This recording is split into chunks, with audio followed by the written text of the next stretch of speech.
Well, I'd love him to lower interest rates, but other than that, what can I tell you?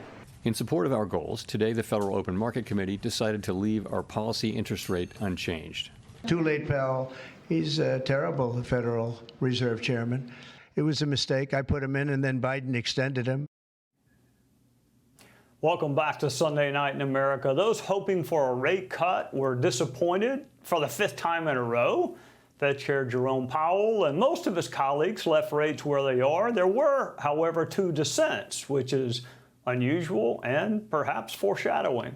More trade deals are coming to fruition, but the markets need some haloperidol. Here to explain the state of our economy is Senate Banking Chair Tim Scott. Welcome, Mr. Chairman. And by the way, happy anniversary. 1 year ago today, you were married. So thank you for spending your anniversary with us and not with your wife, Mindy. I'm sure she will understand. Let's, I'm kidding. I'm sure that you will leave immediately and go see her. Let's talk interest rates. It's good to be with you always, Trey. Yes, sir. Likewise. President Trump wanted a rate cut. Fed Chair Powell did not. Fed Chair Powell got his way. What are we to make of that? Well, listen, for our economy to continue to boom, what we need is lower interest rates. Why? Because we almost are at full employment. Prices are relatively stable. Inflation's at about 2.7%. So what else is there left for us to have the best economy we could have? Lower interest rates. The EU have had multiple rate decreases while we've remained the same. It puts us in an anti-competitive global marketplace because our interest rates are too high. Jay Powell, let's lower our interest rates. It's the right thing for the American people. Forget about Trump. Forget about Biden. Let's just do the right thing for the American people, Trey. All right, Chairman, speaking of global markets, trade deals with the EU and other countries are in place. Hopefully, we can reach an accord with Canada and Mexico. But then comes China. So that's the big one. Yeah. What do you expect as obviously Chinese leaders are watching these other trade deals come to fruition? What should we expect when the U.S. and China sit down?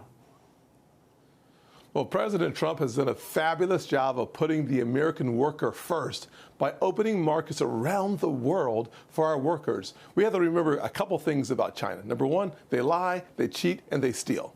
That's really important. But number two, they own more than $1 trillion of our debt. Threading that needle could only happen in the hands of President Trump. We need a deal done, but it has to create greater access so more of our goods and services are entering into China so that our workers have the best future in the best world possible. And that takes good leadership from President Trump. All right, Chairman, I'm going to pivot for a second.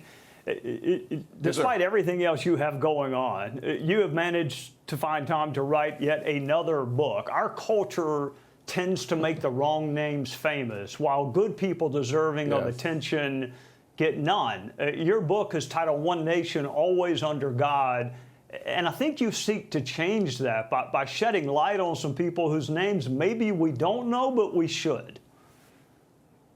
Yeah, Trey, I wrote the book, One Nation, Always Under God, available today at Amazon.com. I wrote it because I think we have to look to our future and ask ourselves, how do we remain the city on the hill? Trey, the fastest, most effective way to do so is to remember how we got to the place we are. It is a Judeo-Christian foundation that undergirds the success and the prosperity and the significance that the American people are experiencing today. I tell stories of courage, profiles of courage of amazing, remarkable, ordinary people who respond to the call of God in their hearts to change a part of this nation for the better, whether that's healthcare, law enforcement, military, mental health. Amazing Americans, everyday people, stood up and did the right thing. And you can read all about it in my new book, One Nation, Always Under God. All right. Chairman, before I let you go, give us one name of someone who struck you that maybe you and I didn't learn about in history class, but we should have. Well, there's a guy named Norman Burlog who was a farmer, grew up in a farming family. He learned to pray. Galatians 6:7 reminds us, whatever you sow, that's what you're going to reap. So he took the power of the soil and he learned how to create crops in desolate places where it was too dry to grow, places in Mexico. He saved more than 1 billion lives because he took his ingenuity plus faith and prayer to deliver for a globe, a world full of starving people. He changed the course of history, and very few of us know his name. But that's what everyday Americans do all the time. We change the course of history because we serve a mighty God. Get your copy of One Nation, Always Under God right now. Senator Tim Scott from the great state of South Carolina has found time to write what I'm sure is going to be another best-selling book. By the way, I think Dollar Tree is still open. Run on and get Mindy something before you head home. And happy anniversary to you and her.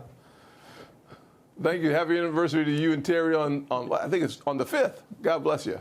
Yeah, thanks for reminding me. Thank you. Take care of yourself. I'll Yes, see you sir. soon. Hey, Sean Hannity here. Hey, click here to subscribe to Fox News YouTube page and catch our hottest interviews and most compelling analysis. You will not get it anywhere else.